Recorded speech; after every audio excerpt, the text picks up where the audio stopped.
Okay. So welcome, Dr. Ruchi Tripathi. Uh, actually, she has been working as an assistant advisor of NAC. So I think she will be very useful in this particular session. She will give us a kind of insight into the what should be the kind of innovations that the colleges and universities should go for in teaching learning. So I hand over the mic to the new speaker, Dr. Ruchi Tripathi. Madam, Thank welcome. you. Thank you, Dr. Sabirji. I'm audible? Yes. Okay. Let us start my PPT.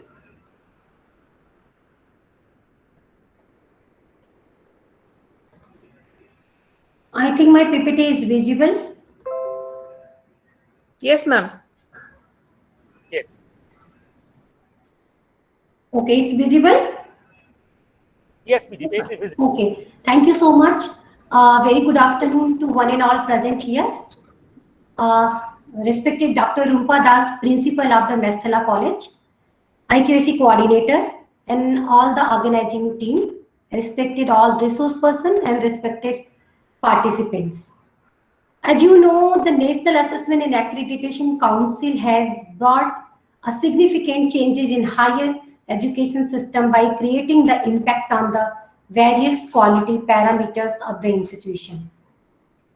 NAC are given the direction and motivate the institution to address many of the issues through its criteria and key indicator related to the quality assessment and accreditation process, such as evaluation process, reforms, student performance, learning outcomes, promotions, research facilities, innovations, ecosystem, research publication and awards, consultancy, extension activities, collaborations, IT infrastructure, internal quality assurance system institutions, and also the values and social responsibilities, best practices and institution distinctiveness, and also the knack to collect evidences which is turn help to assess the quality of higher education institutions. A number of higher education institutions with A++ grade and are doing well, keeping in view the national and as well as the international perspective. In view of changing scenario and the requirement of NAC, it's revised the assessment and accreditation framework, and the new revised accreditation framework was represent an explicit paradigm shift in ICT enable objective, transparent, scalable and robust. The point of the shift are. It is a shift from the qualitative peer judgment to the database quantitative indicators, evaluations, and with increased objectivity and transparency towards extensive use of ICT, confirming scalability and robustness. For this, moving ahead, let us discuss about the teaching, learning, and challenges due to the COVID-19. As you all know, due to the COVID-19 pandemic, the world has transferred our life to stay at home and learn from home. During this crisis, the most of the institutions has adopted to quick transition from a regular classroom to online teaching. And this is the big challenge. This is big. We can say the challenge and the innovation. We have to adopt. And also the challenge due to the lack of users' experience with fully online teaching learning tools, even in the most of technological developing world. I think I'm audible. Yes, ma'am. Okay, thank you so much. Let us discuss about some benefits of the online teaching and learning. It's improved the performance and productivity. Obviously, the online teaching learning allows to learner to learn and train and the very quicker and easier, and also the increase the depth of understanding, retention of the course content, and it is feeling to motivate and engaged and more importantly self-discipline. Also the cost effective. Online teaching learning removed the need for costly printed course material and on-site trainers or the instructor. Apart from this is also the save time. To save time, participation can easily update course content, manage training delivery through the LMS while learning don't have to relay and the scheduling training. Convenience, yes, obviously the online teaching learning provides 24/7 access from any online computer, overcome busy schedule and no commuting. So these are the benefits. Apart from this, improved administration, time required, exam student work, also can done more thoroughly, ability to documents record online interaction, maximize the resource utilization. Online teaching learning could lessen the demand of limited campus infrastructure, decrease congestion on campus and parking and lots. Today we are talking about all the positive points of the online teaching learning. Outreach, this could give student option, reach new student market, appeal to current students, thus increasing the enrollment. Repetition, yes, regular classroom teaching, participants can access the content an unlimited number of the times. Interaction, online teaching learning also provide the improved students to teacher and students to student interaction, student-centric learning environment and all. Now, I'm not expending more time here in this topic. Let us move about the another topic, that is the quality assurance in higher education in India. Yes, obviously, because the NAC is known for the quality assurance and quality establishment and quality culture. If you are talking about in each institution, they have the internal quality assurance cell, IQAC cell. With the help of IQAC, what is the formation, how many members are allowed, and you all are known. And this is also available on the NAC website. With the help of quality, basically, if we're going to discuss about, we have the four types. We can see them in the four areas: self-evaluation and self-study. Obviously, the quality is sustainable is one that is assessed by the self. The how the HEI knows our strength and limitations, self-study report. For the submission of the time of the assessment and accreditation should be self-critical and reflective, and self-evaluation can be indicator of the continuous improvement. So this is the self-evaluation and self-study. Now moving ahead, the best practices and benchmarking. Yes. Ma'am, Yes. can I just interrupt? We are only seeing the first slide. We have not yet gone to the second. Okay. Okay. Sorry, ma'am. Yes. It's okay. Yes. I think when I make is large, it's not going to, you are not able to see. I think it's, now it is okay, right? Absolutely okay, ma'am. Yes. Thank you so much. Thank you so much for reminding me. So this is the best practice of the benchmarking. We cannot say the benchmarking is something, it can be defined as a continuous systematic process for evaluating the product, services, and work process of the organization that are recognized as a representing the best practices for the purpose of the organizational improvement, and also the external and internal quality monitoring. Obviously, first we discuss about the internal quality assessment. Internal quality assessment is a source refer to the policies and practices of the academic institution themselves monitor and improve the quality of their education provision, along with the external quality assurance refer to the leading institution policies and practices whereby the quality of higher education institution and progress are assured. Apart from this, that quality is also the internal and external quality is also the framework is required for the evaluation of standard parameters of the skills, development, program enhancement, institutional network, collaboration, learning outcomes and experience, improve the coursework, syllabus, workshop, curriculum, co-curriculum, academic program, upgrade the syllabus, faculty development program, students ratio and all. So these are the four approach how to maintain the quality in the higher education system. Moving ahead, the quality is the key. Obviously, no problem. The quality is the key. How the quality is key needs to be created among all stakeholders regarding importance of the quality assessment and effectiveness. National Quality Assurance System in higher education is the coordination by an independent center or agency. We can also think about the, as we discuss about the internal evaluation resulting in the self-assessment report, intermittent evaluation by the external expert, partially based on the establishment, self-assessment finding, publication of the evaluation outcomes, and assesses to appropriateness and effectiveness of the quality assurance method of the procedure. So now discuss about the quality, how we will quality maintain in the four way. and how it's developed. As you know, NAC has the AQR, Annual Quality Assurance System. Once any institution is accredited by the NAC, this is mandatory to fill Annual Quality Assurance Report, after the first accreditation. Let us discuss about the AQR. AQR is applicable only after accreditation. Yes, AQR is applicable for the first cycle, not applicable for the first cycle. It should be the establishment of the IQAC in the first cycle, but it is not mandatory to. This is mandatory for the after the first cycle. So this is for when the institution is going to fill the AQR. This is the provision.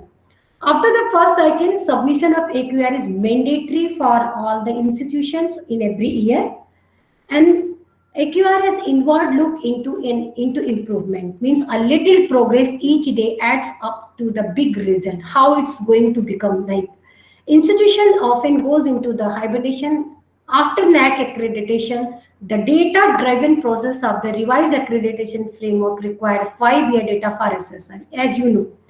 So as you know, the after first cycle, the AQR is filling of AQR is mandatory.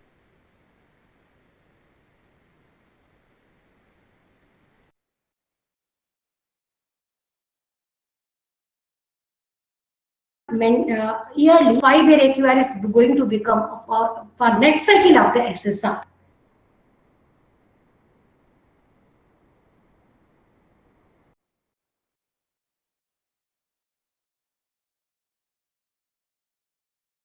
Assimilate the data every year would easy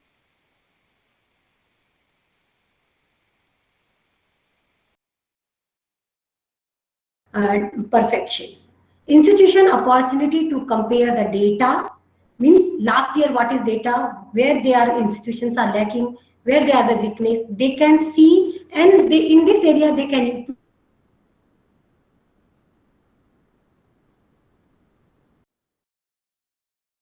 So the suggested area of the growth edge for the recommendation of the peer.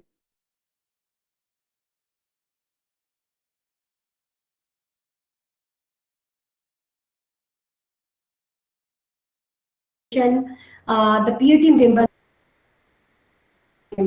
in this area, the HEI needs to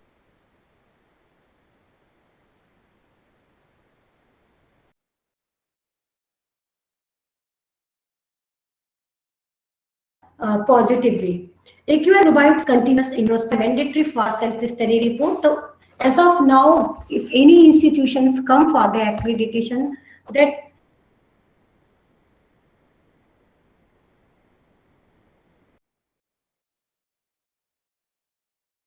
which 4-year AQR, at least recent. We have a main question related to AQR. Our college is accredited 2010. Now we are planning, suppose 2020, now 21. Now we are planning to come for the next cycle. So which year AQR is supposed to fill?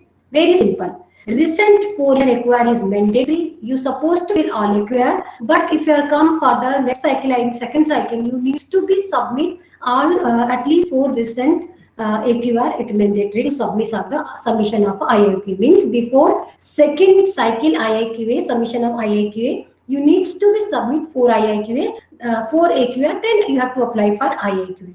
So this is the thing how you have to fill the AQR, then you have to come for the IIQA. When AQR to be submitted? This is very good question. Every 1st of the June, the window open for the AQR submission, and the window shall remain open the 31st of the December every year. We receive many queries from the institution when we are going to fill the AQR. For example, I just take one academic year. For the year 2019-20, the window will open if any institution is accredited.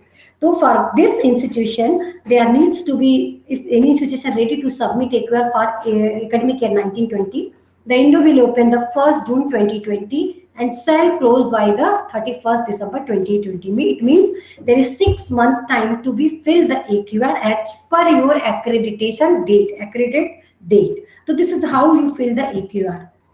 What if I miss AQR deadline? The window time is applicable to previously completed academic year only. If any previous AQR can be submitted throughout the year, suppose example for the year 1920, the window shall open the 1st June 2020, but to fill AQR 18-19 or the 17-18 or any previous year, the institution is provisioned to fill throughout the year. So this is important how you understand. AQR is mandatory despite the institution progressing for the assessment and accreditation for the subsequent cycle. Online submission only. Yes, nowadays AQR submission is mandatory, and all the process, as you know, now the NAC whole process is online only, online submission only. How you fill the AQR from January 2019 onwards, the AQR to be submitted online through NAC portal only. Earlier it was email. Through the email, the HEI needs to be submit the AQR academic year wise. But now from January 2019, this is a separate portal. If you want to fill the AQR, you have to register. If you already registered, not necessary to register, and then you have to fill the AQR. It is visible if you have second cycle, third cycle, or which year AQR you are going to submit. That portal is automatically going to reflect this year AQR HEI needs to be submit. That pop-up pop-up up there in the portal, HEI portal there in AQR menu. Prior January 2019, NAC accepted AQR by the I have told the what if the institution missed out submission of AQR prior to year any 2019, any submission of AQR are only for the present or the previous year. So this is how the process of AQR fill like that. But now if any institution wants to ask, we have forget this year of the AQR, how we have to submit, then immediately you have to raise the query, and you also can register. If you are not registered, and if you are registered, you can able to see on your portal, you are able to see which year AQR you are supposed to be submit. How what is in AQR? It is AQR is a very simple. Whole AQR is consist of the two part A and part B. Part A is very simple. We have about 17 preliminary details like institution's name, address, academic calendar is there, all 4-year AQRs is there, all the basic information about institution, about IQAC, plan of action, about AQR, process of approval, about institution participation in AISHA, about MIS of the institution. So this is basic question in their part A. And the part B is similar. You know, in SSR we have 7 criteria. We have also 7 criteria there. The same 7 criteria name is there in our AQR. But the question is for only 1 year, not is the 5 year. It is not for 5 year. Because in SSR, we have asked question for the current year, 5 year, block year and all. I will discuss in my next slides, in my earlier later slides. But in AQR, the criteria wise question, this is for the 1 year, like curriculum aspect, this is criteria 1, 2, teaching, learning, evaluation. And likewise, the criteria 7, institution values and best practice, we have the questions. Now, how the AQR review and process. After the submission of AQR by the institution, NAC officer here the review the AQR, and if there is any discrepancy or anything is there, the clarification posted by NAC officer. NAC officer send the clarification to the HEI, and institution submit clarification within the 15 days. Means once HEI submit the AQR, NAC officer review and submit the clarification. And HEI needs to be respond all those things within the 15 days, and after that the AQR is approved and accepted. Sometimes we receive many query institution asking about the we have forget to edit these things, we have this in this year, we have it. If your AQR is not approved, means your AQR in this situation, under this situation, you have only submitted, you have to chance to edit, because NAC officer, once they are going to give you the chance to edit if anything is, if you forget or anything is left. But once here any AQR is approved by NAC, that is there is no chance to edit. But suppose any very big mistake you have done from your side, immediate you have to raise your query on the IMS. NAC will see and decide. They may try to give you the options. Let us move about the accreditation. After the AQR, discuss about the benefits of the accreditation. As you know, benefits of the accreditation, funding of agencies look for objective. What are the benefits of the NAC accreditation? So agencies look for objective data for performance funding, enables funding agencies to look for objective and performance of the funding, institutes to initiate, motivate modern method of the pedagogy, enable new sense of direction and identify the institutions, and also enabling the society to look the reliable information on the quality institutions, so making the informed choices, employees look reliable information, and promotion of the intra and inter-institutional interaction. These are the some new initiatives and some of the existing initiatives I want to focus some light in this point. So this is the new initiative, Collegium of the Assessor. As you know, we have assessor right now. We have more than 6,000 assessor in all the region, eastern, western, northern, and all the region. For the increasing the Collegium of the Assessors and organizing special training program for the special sessions for the training of the assessor for the assessment.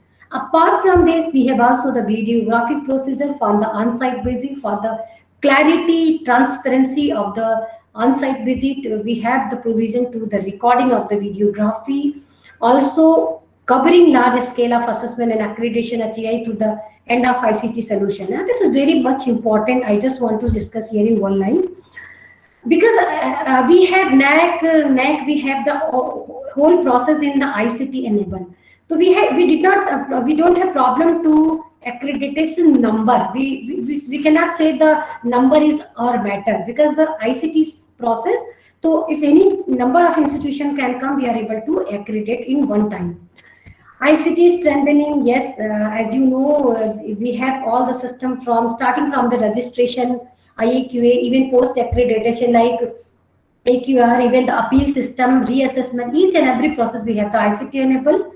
NAC documentary, we have the quality education all over the going day to day. NAC has the working hard develop the video documentary is the IPR protected and hosted on the NAC website to enable the stakeholders to understand the assessment and accreditation process and has far-reaching effect among the institution in higher learning institutions. As I discussed, online database, we have also the MHRD dashboard. The MHRD means Ministry of Education. They may watch, they may see the how many institutions are accredited and which stage they are in IIQA, DBB, SSR. Along with this, we have NAC video tutorials. We have also prepared the tutorials in English and Hindi, try to prepare in regional language also for the benefits of the HEI. This is there in our website. We have how to fill the SSR, how to fill the AQR, how to respond the DBB. This kind of video we have in our portal. Apart from this, how to understand the process of assessment, this is also there in their NAC website. In-house development of issue management system. This is very good and very important. We can say the system in NAC is developed before 3 years back after the RAF. In-house IMS, issue management system. Now the HEI need not to be take a pain. If they have any doubt related to the process of the assessment and accreditation, they may raise all the queries on the portal, HEI portal itself. There is one column support NAC help desk. I will show in my later slides. They may raise any query related to either related to once IAQA or the AQR or the DBB or validity or anything related to assessment. They may raise the clarification that is going to resolve same day or after 1 day. This is the very fast servicing we are proceeding. That is IMS. Our Honorable Director is very much serious about to helping the institutions immediate. Apart from this, we have also the centralized complaints management committee, CCMC committee. This is looking for all grievances come under the assessment and accreditation process. Also, we have established the research and analysis wing for the NAC has established research analysis wing to available to spare the policy decision for the quality improvement program. And we have the logistic division. We have separate logistic division, Bamalari. They are fully going to take care of all the logistic facilities of the assessor export of the NAC. We have collaboration of the national, international collaboration. Also, we have the international fora of the APQ and INQA. And also we have publication like all the publication we have done. Also the accreditation status about the institution. How many institutions are accredited, which area institution is performing well, they are not, which area they are not performing well. We have prepared the state-wise analysis report. Also, approx all state report, 28, 29, all the Union Territory and all the state report, we have prepared. Some report already published, some of them in the pipeline to immediate publish, some of the about to printing. So we have also in this book, it is there how the institution, where the institution score maximum, where the institution average score, where the institution needs to be developed. All the information they are in their state-wise analysis report. Also, we have the digital library. Now, apart from this, we have specific manual for the specific institutions, like as you know, we have manual for the UG college separate, PG college separate, autonomous, university, health science college separate manual, health science university separate manual, Sanskrit university, ODL university, teacher education, yoga college, yoga institutions. So as the nature of institutions, we have prepared more than 8 manuals for the nature of the institutions. Moving ahead, just want to discuss about the current assessment and accreditation process. We have complete automation of assessment and accreditation process, and now we have the data-driven process, and this is validation by the third party. This is called the DBB partner. Basically, we have whole metric. Out of metric, we have two kind of metric: quantitative and qualitative metric. As you know, maybe quantitative metric. For the quantitative metric, we have the data-driven assessment process. For this, we have third-party DBB. DBB needs to be validate all those things on portal only. And for the remaining 30% qualitative metric for the on-site visit. After that, we have the system-generated score. System is going to generate the score with combination of the online evaluation and the peer team judgment. That 70% is the online evaluation and the peer judgment is the 30%. And we have also the online student satisfaction survey. That student satisfaction survey, that is the criteria 2.7.1. For the affiliated college and university and autonomous, there is separate weightage 30, 50 and 60. 60 for the UG and PG college weightages. For this, when the institution is submit the SSR, during the SSR, the HI needs to be submit all the information related to students.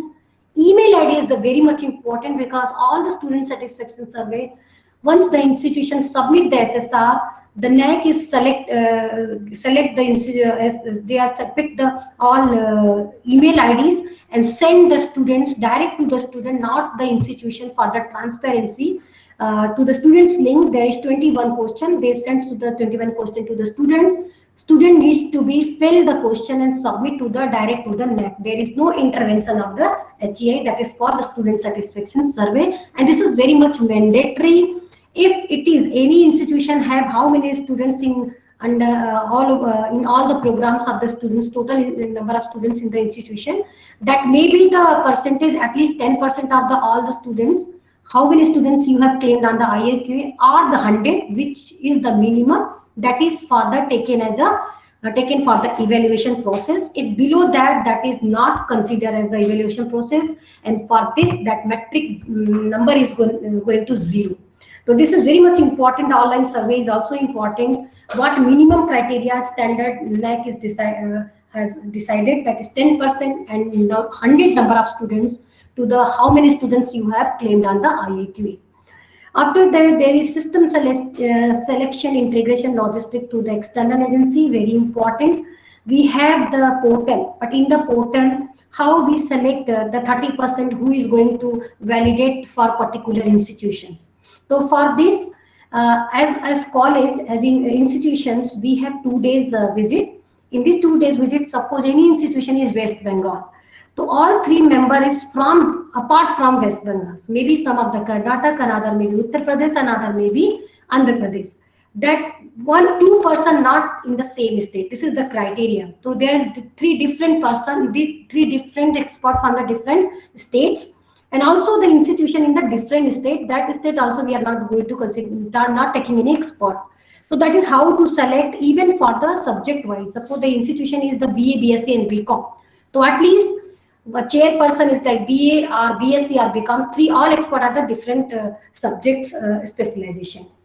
Introduction of pre-qualification means, as you know, there we have 70% quantitative metric. Under the 70% quantitative metric, at least if any institution scored 25% or more, it means that is the institution is pre-qualification pass. Then the on-site visit will happen. Otherwise, there is if the any institution is below the 25% score, that is that file is going to close. That is called the institution is pre-qualification fail. Optional metrics. Yes, we have the option for the autonomous and the affiliated UG college. You have to opt some of the metric which you have not data or the input. But for this, we have some guidelines, and as per guidelines, you can opt out total confidently, and there is an institution values. So this is the overall highlights of the assessment and accreditation process. This is the overall process of assessment and accreditation. Once the institution registered under NAAC, they has to fill IAQA. If IAQA is accepted, then they fill the SSR. For SSR, there is 45 days to be filled. Within the 45 days, HEI needs to be submit SSR. Then once the SSR submitted by college, there is two parallel process. One is DBB and other is student satisfaction survey that I explained. DBB I will tell in next slide. Then after the DBB process, there is pre-qualification score will generate that I explained 25% or greater. If less, the qualification, the institution fail. If passed, the next process is peer team visit. After peer team visit score, plus there is a DBB score, plus student satisfaction score, all together they combine, that is declare the result. If any institution pre-qualification fail, they apply again with IAQA fresh after 6 months. If any institution IAQA rejected, they have two more attempts within the same year, within the same phase, excluding first attempt. So this is the whole process of the assessment and accreditation process. Let us move about the self-study report. The self-study report is consisting of the 6 parts: executive summary, profile of the institution, extended profile, quality indicator framework, data template, and optional metrics. This is and what very necessary information, what readiness should be done by the institution. This is very much important. Understanding of metric. Now I'm going to take 2 minutes here because this is important slides.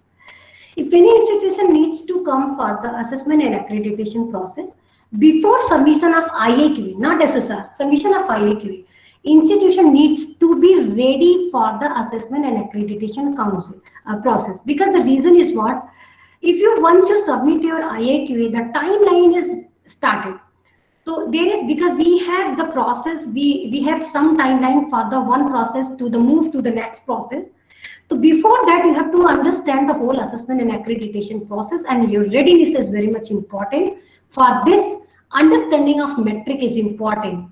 Qualitative metric, quantitative metric. Under the quantitative metric, also very much understanding of metric, which kind of supporting documents HEI needs to be submitted, which kind of what information HEI needs to be filled, the data template, and what metric means, and some maybe related metric. You don't put same document in the 2 metric, because one supporting document consider only 1 metric.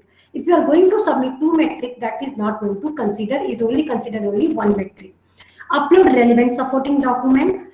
Go through the NAAC manual and guidelines, data templates, what I tell, because all quantitative, each quantitative metric we have data template, and HEI needs to be filled the data template. This is big work. That's why I told before assessment and accreditation process, your readiness is important. Once you are ready to come for the assessment and accreditation process, refer standard operating procedure. Very easy, very simple, very good process.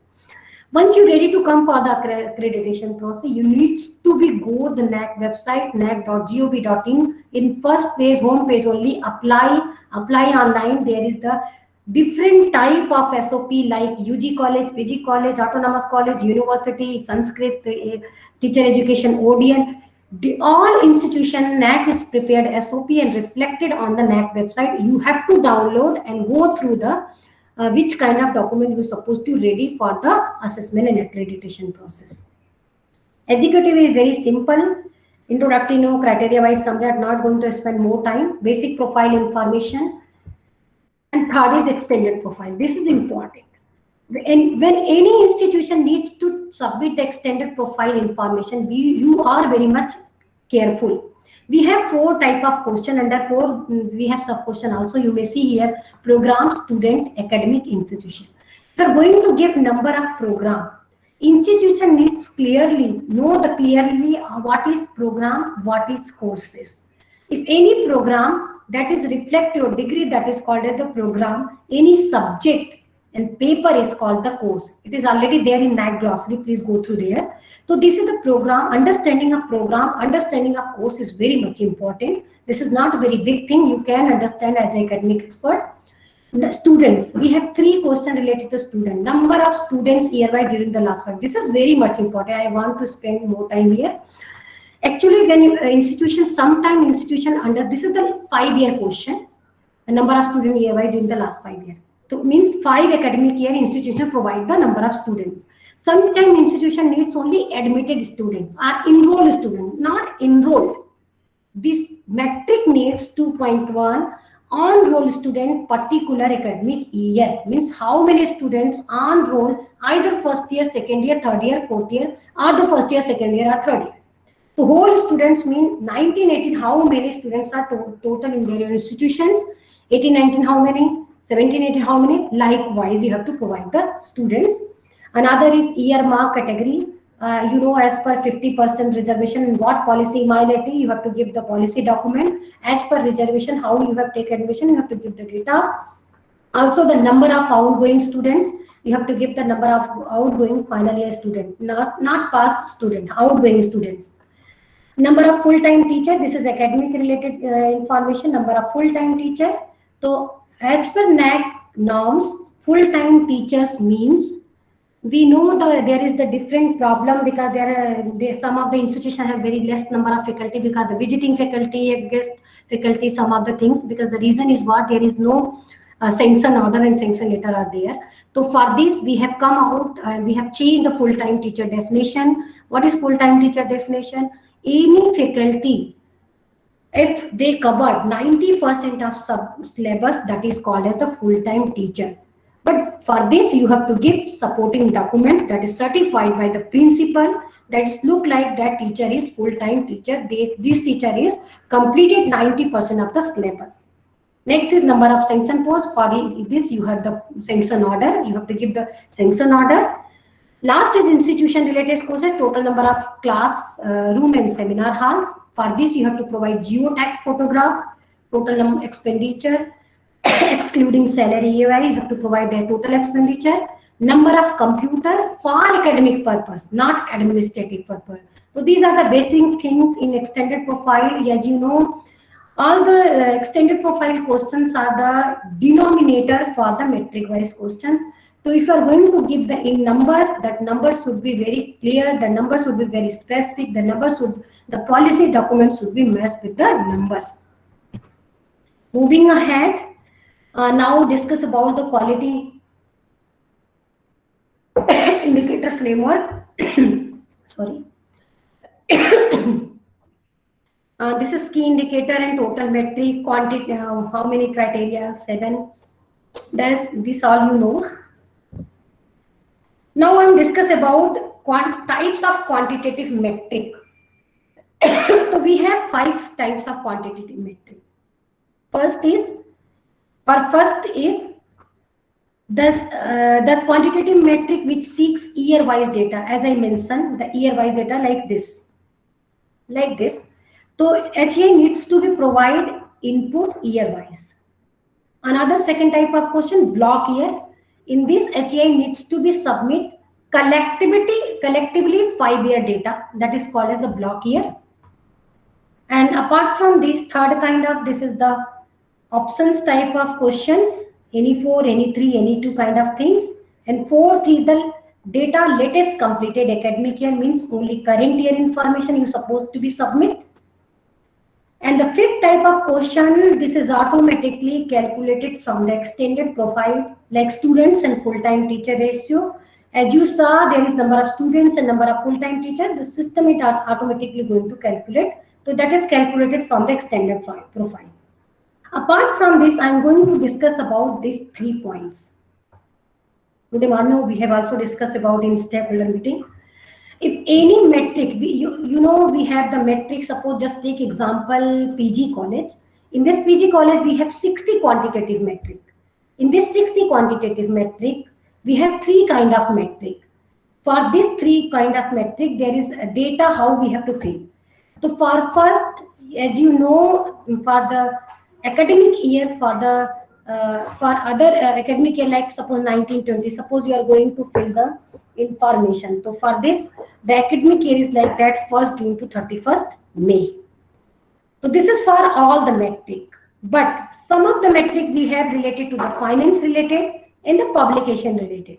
For finance related metric, HEI needs to give the data 1st April to 31st March, like financial year wise, and any metric is related to the publication, you have to be submit the data as per calendar year, like 1st January to 31st December. So this is 3 academic year, as I mentioned. One is academic year, one other is for the finance related data or calendar related data. You have to give the data as per this. Data template is very simple. As you know, this is the Excel file for the all quantitative metric. How this NAC is already prepared. You have to fill. Don't edit Excel file. This is optional metrics rule.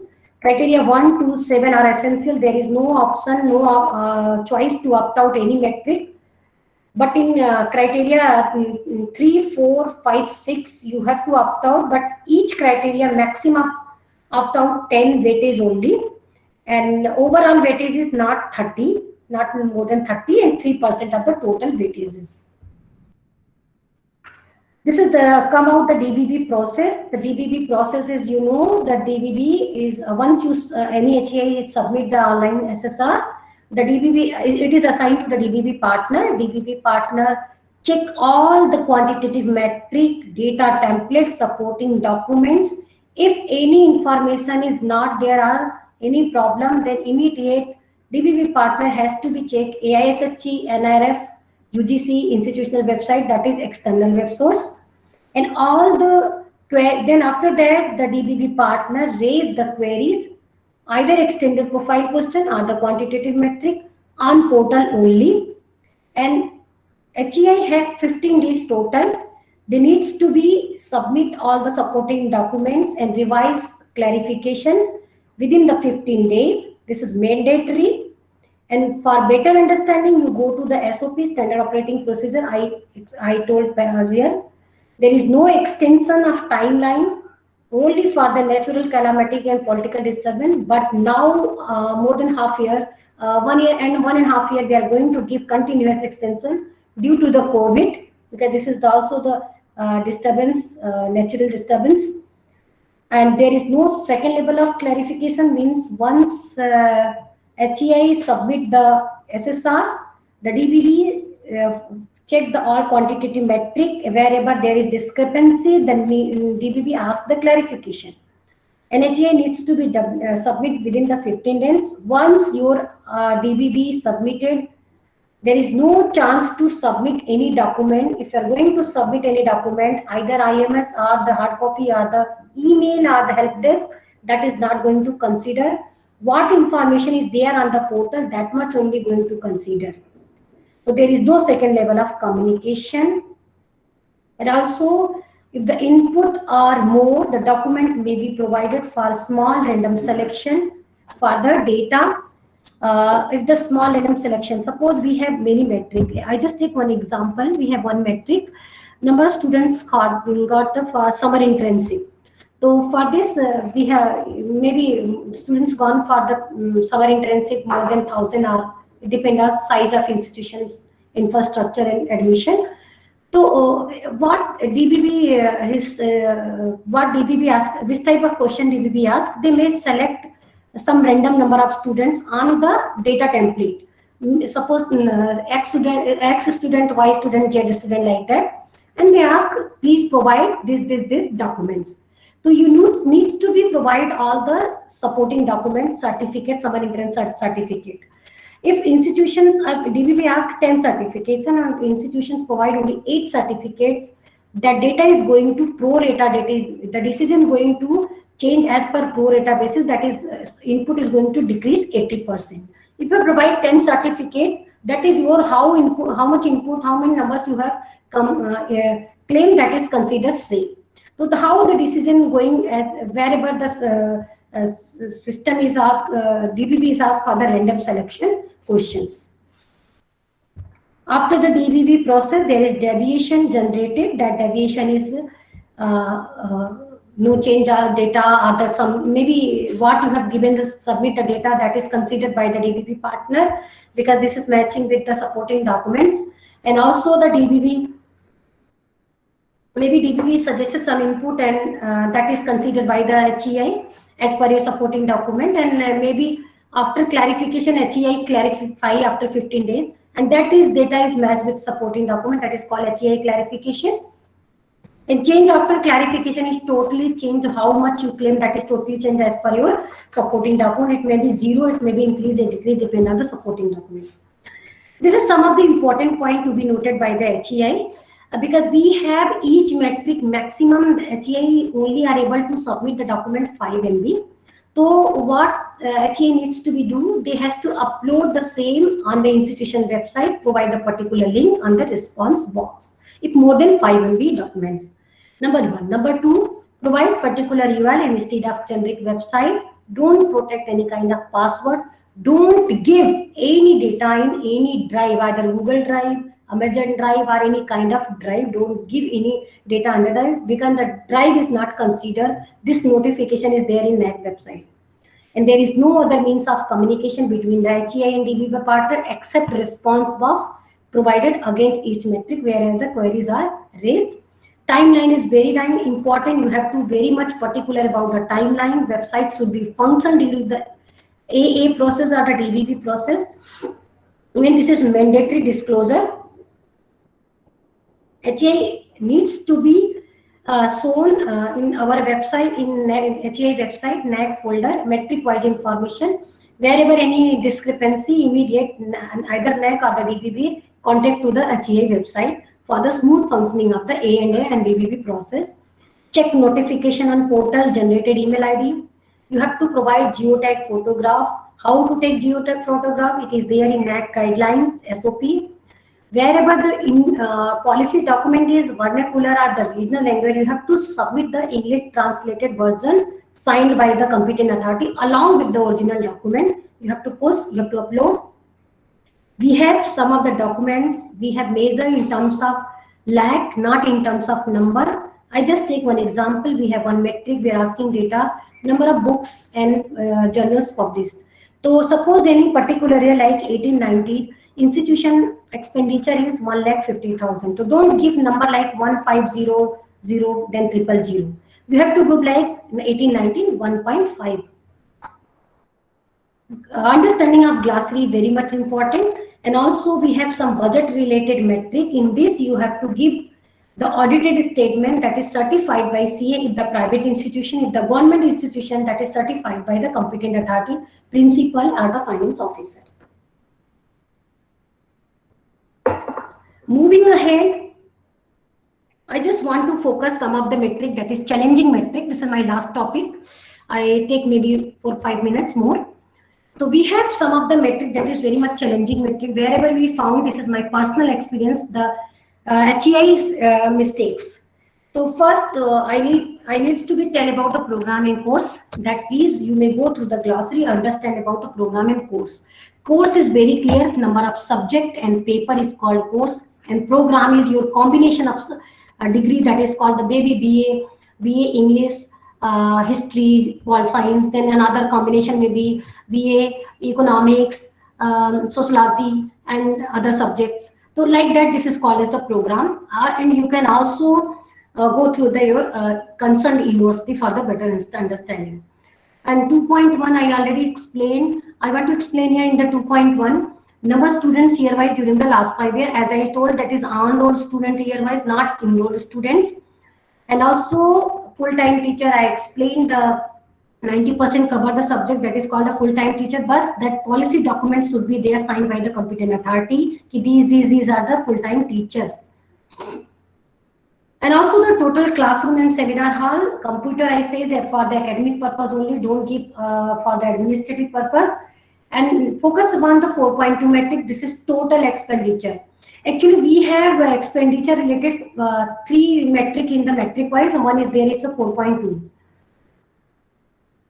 We have find out this is total expenditure, and another 3 metric we have that this is called as total expenditure related to the augmentation. 1 metric expenditure related to the books, purchase of books in general, and third is the expenditure related to the maintenance of the infrastructure. So these 3 different type of expenditure: augmentation, maintenance, and the purchase of books and journals. We found one of the institution given here total expenditure is less, and one of the metric 414 they are given the expenditure is more. How it is possible? At least all 3 metric plus that should be there in the total expenditure. This kind of mistake you don't give. You have to think about the clearly. Augmentation is what? Augmentation expenditure. And please highlight when you're going to give the audited statement and balance sheet what you are going to provide the supporting document as per SOP. You have to highlight if the metric is augmentation related expenditure. You have to highlight these are the augmentation year-wise. This is also 5-year questions. And this is if any metric, if this metric is related to purchase of books and journals, not newspaper. Not newspaper. We are not considering newspaper. So we have to highlight the books, purchase of books and journals. These are the books and journals year-wise. And also, if you're going to give the maintenance of infrastructure, not the fresh purchase of building, sometimes building, land and all. No, this is the expenditure, not maintenance of expenditure. So you have to provide the maintenance of infrastructure and academic expenditure. You have to highlight and suppose the push the document in the concerned metric.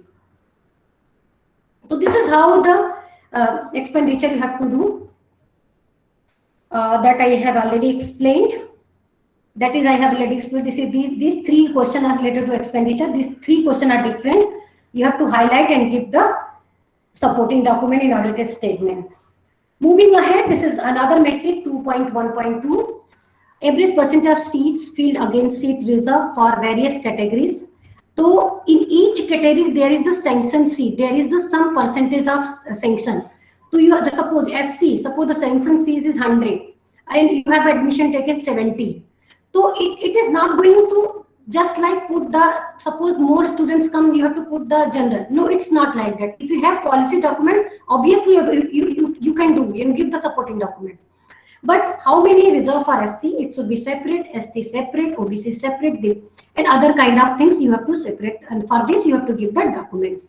So this is one kind of things that what we have find the confusion and mistake done by the HEI. Another 2.4.2 metric, quantitative metric, average percentage of full-time teacher with PhD, DM, MCH last 5 years.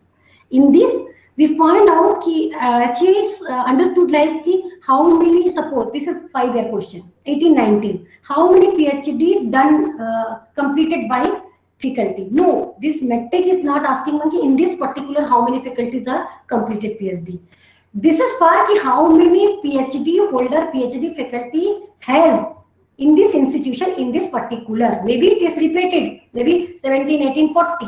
Then 18, 19, again 40, maybe 40 plus, because maybe another faculty has done also the PhD in this particular 18, 19. So its metric is like that, not like that how many faculty had done PhD in this particular year. Moving ahead, another metric is percentage of teachers recognized as research guide. Latest completed academic year, you have to give the data, how many teachers are recognized as a research guide, and this is for the latest completed academic year. And number of teacher, same, this is a question. Now next metric, number of books and chapters, edited volume books published, paper in national and international conference, proceeding teachers during the last 5 years. Yes, this is also the 5-year question. You have to provide the how many books that chapters are edited volume, ISBN number is considered. Data template is there already mentioned in SOP. As per SOP, you have to provide the data. And one metric is for the institution 341. Institution has several collaboration linkage for the faculty exchange, student exchange, internship, field trip. So anything in institution has the collaboration for the faculty exchange, student exchange, internship, field trip, on-job training, research, etc. during the last 5 years. Apart from this, another metric is number of functional MOUs for the national and international institution, university, industries, corporate houses during the last 5. So we found here in these two metric, institution are confused. They are going to give same document in these two documents. No, the number of functional MOU is very clear. There is the formal, there is the legal, there is a formal agreement between the two parties that is signed by two parties. Some of the objective of the MOU, and that is date and what is the objective of MOU, and signed by the two parties. So for this, you have to provide e-copies of the MOU. In this is informal collaboration, not formal, informal collaboration for this faculty exchange or the student exchange or the internship or the field trip, etc. So this is for the understanding of the metric. Now another metric, capacity building of the skill enhancement. There is option soft skill, language communication, life skill, yoga, fitness, ICT. In this institution, given if they are celebrated International Yoga Day, they are given the document that is international, and they are opted any three of the above. No, only the yoga celebration, international yoga celebration is not the this in this particular point. This is not the capacity building and skill enhancement. If you have regular, if you have some specific provision for the students, they have done the yoga in the institutions, either weekly or daily or monthly, that is called as the skill enhancement, and you have to give the for this photograph and the report and all, and prospectus and all. So understanding of metric is important. Moving ahead, next is average percentage of placement outgoing student during the last 5 years. In this, what we have found, NEC is considered only if any institution get student placement during on the college drive only. Apart from college drive, if any students got the placement, that is not considered by the NAC. So only the taking the pain, taking the initiation of the institution, if any students are placed, that is considered come under this point. Number of award, medal, outstanding performance of cultural activities, university, state, national, international. Obviously, this metric is asking award of the national and international level. But what the confusion here? This metric is for only award and medal of outstanding performance, not for simple appreciation or the participation. The participation and appreciation not be considered in the 5.3.1. Only award, that award may be the national or the international level. If any participation or the appreciation for the first, second, third prize, that may be considered because this is the award kind of thing, but not only simple participation. Moving ahead, one more metric, average number of sports, culture, event, competition in which the students of the institution participation during the last 5 years. So there is event and activity. It should be clear. In maybe in institutions, in one event, lot of activities are there. So activity we are not considering in this metric. If there is event, suppose in 1 year there is 2-3 event come, so that is in 1 year 3 event. But in one event maybe lot of activities, sports, volleyball and all, other program, other dance competition, group dance and all. So this is not 5, 6 become like 6. So we have considered in this metric event, not activities. And this is the alumni contribution is simple, not a problem. Average number of professional development administrative training program organized by the institution. This is for the teaching and non-teaching both. So any professional training provided by the institutions for teaching and non-teaching, that can be considered here. But there is confusion on metric is also for the, we have asking data for the orientation program, refresher program.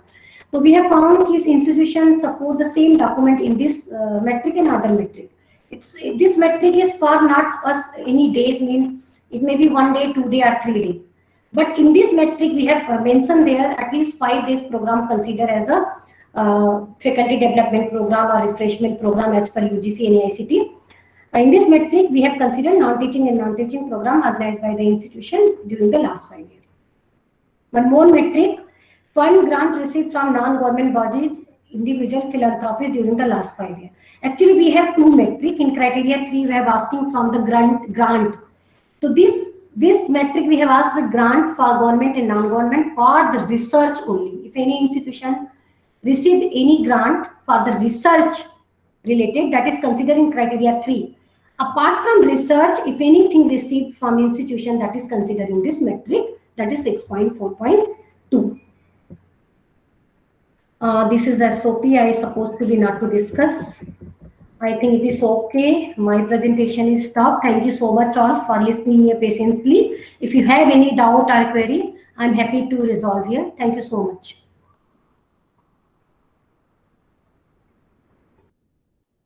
Thank you, Dr.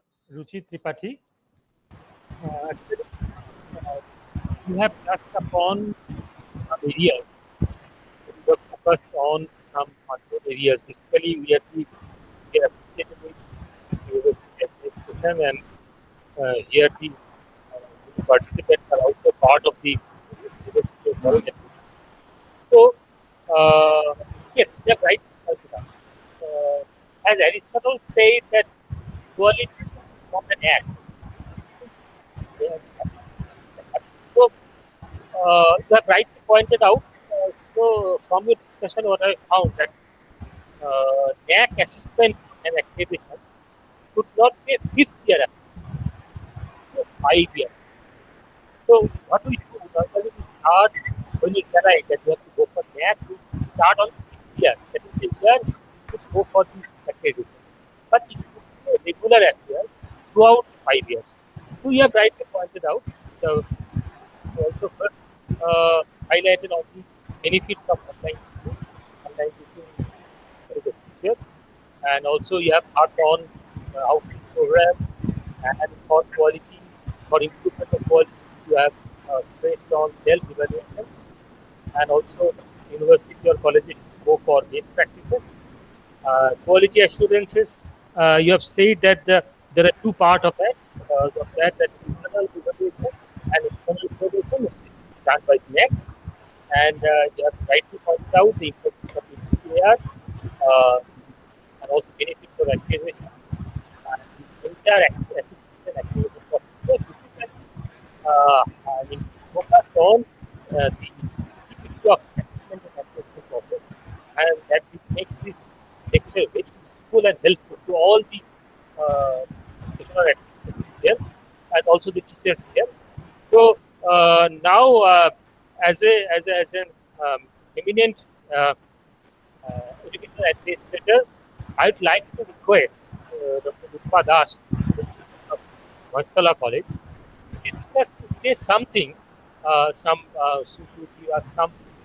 kind of thoughts on this discussion, of these sessions of this technical session. So over to Rupa. Yeah, thank you, Shubhita, and thank you, Dr. Ruchi Tripathi, for this extremely engaging session. And I'm sure a lot of my colleagues, esteemed colleagues, educationists, and my friends from all over India, they have been listening to your presentation with rapt attention. There are also a number of questions, but before that, as Shubhita has asked me to say a few words, now our college is due for accreditation this November. That is, the present cycle of accreditation ends on 3rd November. But given the present pandemic situation, we are yet to send last year's AQAR, and have not even started preparing about the IIQA. The foremost reason among this is obviously that many of our faculty members and our staff members and our students as well, they have been affected by COVID. And we have not been able to go to our campus, visit our own campus. So in this particular case, certain activities have completely been suspended. You see, we have not been able to work on the sports activities or events which we usually have.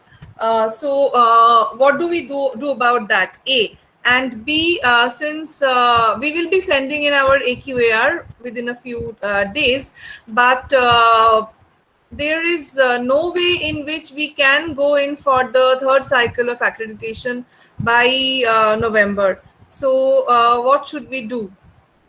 Rumpa ma'am, you are planning for the first cycle? No, third cycle. Third cycle, okay. It is going to expire in November. Excuse me, ma'am? Third, it means you are in second cycle, right? Right now We you are in second cycle, yes. When is going to expire? It's going to expire on 3rd November 2021. 3rd November. So just I want to tell, before you are going to apply for the third cycle, your accreditation is going to expire the 3rd November, right? So if you want to continue your validity, your accreditation validity, you needs to be submit IIQA before 3rd November. Then your accreditation, your validity is still continue. If you are not going to apply IIQA, then it is not going to continue your accreditation. So that is number one. Number two, if you want to planning to come October or November for IAQA, you need to submit your 4 AQR last 4 academic year. Number that two. Is done. Only one is left. Okay. No problem. That you needs to be submit, not a problem. Number three, I just want to tell for each and every academic institutions, as per pandemic COVID, 2019 and 20 academic year and 2020 and 21, literally we have given the time period is not 1 year but 1.5 years. How? If any, as you know, as I mentioned in my presentation, academic year is like 1st June to 31st May, right? Right. Suppose 1920 any academic year. So 1920, 1st June 2019 to 31st May 2020 is the academic year.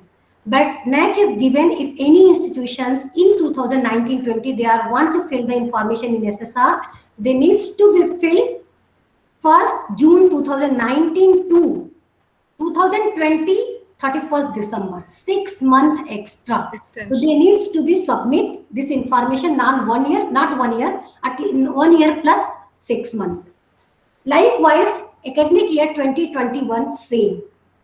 Suppose in 1st June 2020 to 2021 December 31st information you have to fill in your SSR, because as we know most of the institutions they did not conduct activities and maybe the problem. So that's why for this NAC is going to increase 6 months extra, and that 6 months is maybe parallel, maybe this 6 months is common for the 2019-20 and 2021. That's 6 months, but actually needs to be submitted. But one more thing is very much important. If you are going planning to come in third cycle or any other cycle at the second cycle or any institutions, so you have to very much careful. A lot of institutions are in today, they are in the filling stage of SSR, but they are not getting the benefit of the 6 months. Why? Because the 6 month 2021 is going to after 31st December. True. So you have to apply IAQA as per academic year, because if any institution right now they are submitting SSR in the month of July, so they only needs to be suppose today, submit in the July month only information, not after July, because they are filling stage. So if you are planning to come to accreditation, you need to be careful that 6 month benefit at least you have to enjoy. That year needs to be enjoyed. So this is for 2021 academic year. After 31st December, during the December, you are able to enjoy this 6 month benefits. Otherwise, this institution only June and July, 2 months only they are going to enjoy the benefit. But NAC is open 6 months. So, ma'am, what should our timeline be like? We will be submitting our SSR. If you are not going to submit IIQA before 3rd November, that your validity is going to expire there. If you are in the process, if you are going to apply IIQA November, so then your validity is going to continue. Okay, ma'am, there are a few questions which I have. I will be just reading out for them. One is, from Dr. Chandan Jana, who is the principal of Purushkanpur Horidas Nandi Mahavidyalaya. He says that none was informed earlier about geotagging of photographs of seminar or conference and similar events. Accordingly, many colleges have normal pictures but not geotagged. What can we do now? Okay. For this, my answer is what? Very simple geotag photograph. This all the steps are there in our guidelines. Very simple. In all the smartphone, mobile, there is option you have to on location. Then, if you are going to take any pic, there is latitude and longitude is going to visible. Number one. If you're talking about earlier photograph, you did not take in. So for this, you have to give simple photo. Simple photo. You are not able to take geotag photo and give the justification. This is the photograph we have taken, and there is no geotag photo record and all. You have to justify your answer in the photograph only, and with the report, and give the some supporting document, some quality document. That is enough. Okay, ma'am, Dr. Chandan Jana is here and he has raised his hand. So I guess he wants to ask or say something. Yes, over to you, Dr. Chandan Jana.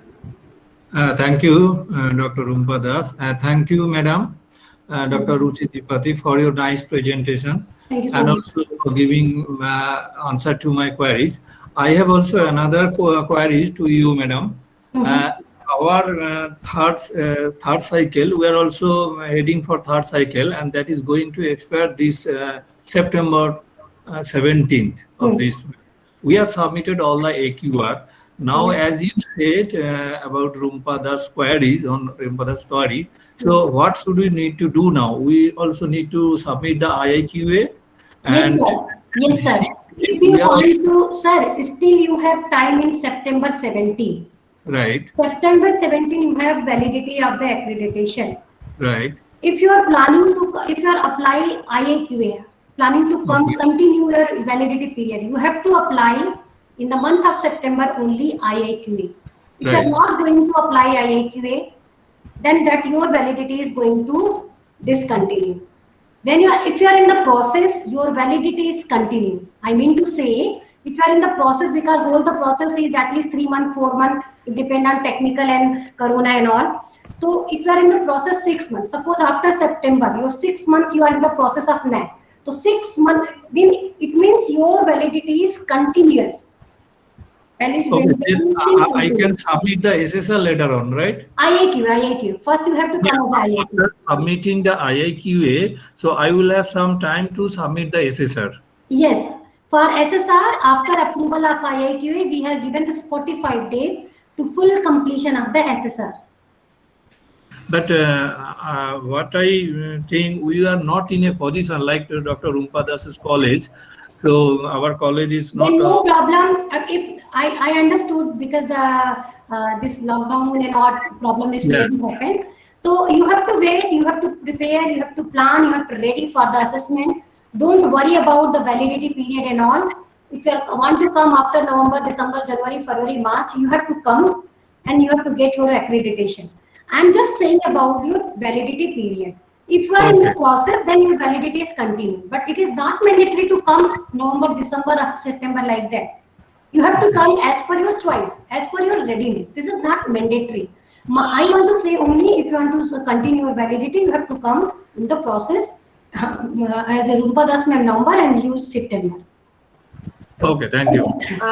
Thank you, ma'am. There is another question from Dr. Aratrika Roy of Malda College. She asks whether there will be any change in the format of AQAR and SSR considering the pandemic situation, as no initiative could be taken. Something which I asked almost. Aratrika ma'am, as you know, for AQR, there is the, if your institution is PG college, UG college, autonomous or the university. On your portal, only that much format is going to open. You have to submit the AQR of this particular institutions. So need not to worry if there is some format, because there is not right now there is no email system and all. Means if you are going to ready for the submission of AQR and your institution is PG, affiliated PG, It should be open only affiliated PG AQR. By the way, we have separate format, separate question as per manuals. But if your institution is PG college, that PG college AQR is only will open. So don't bother about the format. Number two, you are asking about the SSR. Nothing is changed. But after 2019, 2020, what is there in 2020 January in our website, that is same manual is there. What is there in manual? Nothing is changed. So, you are talking about the timeline and activities not done like that. For this, I have already explained. We have given 6 months extra in 2019-20 and 2021 academic year. You have to enjoy this 6 months extra. Ma'am, there is another question. So somebody wants to clarify the definition, or rather the concept of full-time teacher, which you have shared with us, one who covers 90% of syllabus. Now, ma'am, the question is, and I kind of agree, and many of my colleagues here would also agree, that there is in a particular department, no single teacher actually completes 90% of the syllabus. We have, if there is a department of 6 teachers, and how can one expect? Actually, there is in different terms. The confusion from the HAI side is permanent teacher and full-time teacher. So that's why NAC is changed the definition of full-time teacher. So we are not asking about the permanent, because we are focused only the academic point of view. The permanent and temporary is fully taken care by the UGC, not NAC. NAC is only focused on the quality and academic work. So for this, because some of the institutions face the problem related to the permanent teacher, because they don't have the permanent teacher, but they are hired some guest faculty, visiting faculty, and short-term faculty for the completion of the subject. So for this benefit, we have changed the definition of full-time teachers. If any institution teacher, suppose Nirumpa Das ma'am is the principal, I'm not going to take the example. Suppose any teacher, suppose the visiting teacher or the guest faculty, if she has completed 90% of the any subject, that is considered as a full-time teacher, because she has completed 90% of the syllabus. 10% is other faculty, not matter. But less than 90% syllabus, teacher is not considered as the full-time teacher. So this is focus on the permanent and temporary, and this confusion we are going to erase these things, because institution has lot of doubt about the guest faculty. They claim as a guest faculty is a full-time teacher. If this guest faculty is considered full 90% taking the subject, that is considered as a full-time teacher. But if they are going to take only 50% and less than 90, that is not considered as a full-time teacher. Ma'am, I'll just give you an example, and if you can kindly explain. For instance, I teach in the Department of English. So I have another person who is an assistant professor, stage 3, and there are 4 other teachers in our department who were earlier guest teachers, but now they have been redesignated as state-aided college teachers. So none of us, 6 of us, we undertake 90% of classes. Do you mean that the load of syllabus which is assigned to them, of that they have to do 90%? Because none of the teachers is assigned 90%. No, actually there is some confusion is there. I just want to say, you are saying some subject name, I don't know if I forget. English something. English, yes. English. My question, before I'm going to answer this question, I just want one question. One English subject means some paper. In English subject, there may be 2-3 papers are there. Yes. But my concern is only, you are going to complete the syllabus? Yes, we share the syllabus burden.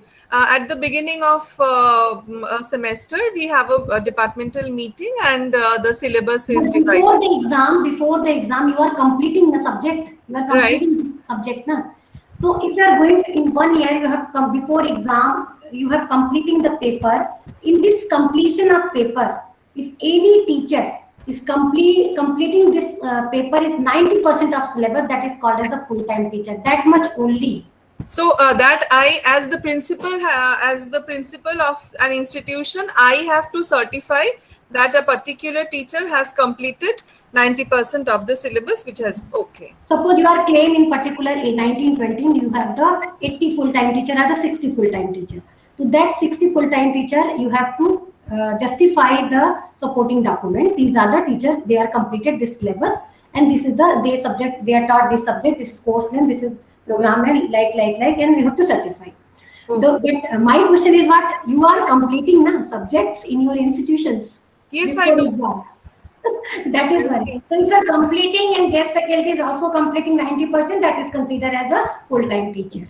Okay. That is Ma'am, another question which I have is the number of sanctioned posts in our college was a fixed one, and there was a post which was vacant in commerce for a long time, and then we had someone who was transferred from another college to our college. So are these transferred posts or all these can be considered? If the transfer faculty, that college not claim, that you can claim, but the policy document you have to upload. Right. If that faculty, that college claim, we are completing this subject from that college, that you cannot claim. I can understand. Okay. Like, ma'am, there is another question regarding the incubation center for research. Professor Shomendra Mohan Bishwas of Bidhan Chandra College, Hooghly, he has asked about the incubation center. What is incubation center for research in undergraduate colleges? Yeah, sir, for this, I just want to say first you go through the glossary, you have to read what is incubation center. But add-on, I am going to explain here. In your institution, you have some center, you are prepared, and this you have to preparing some research, and you have taken some initiative in the field of research, in the field of some grants. That is considered as the incubation center. Right. I hope answered. I don't think, is there anyone else who wants to ask any question? Thank you, Shubhita, for giving me this opportunity.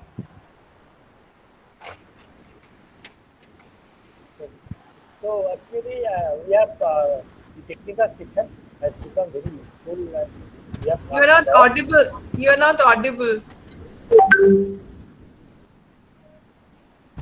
Yes.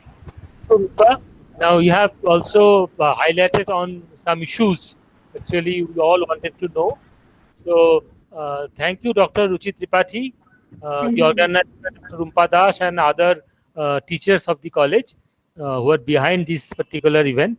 And also I'd like to thank all the participants, and also Swami Shastrango ji.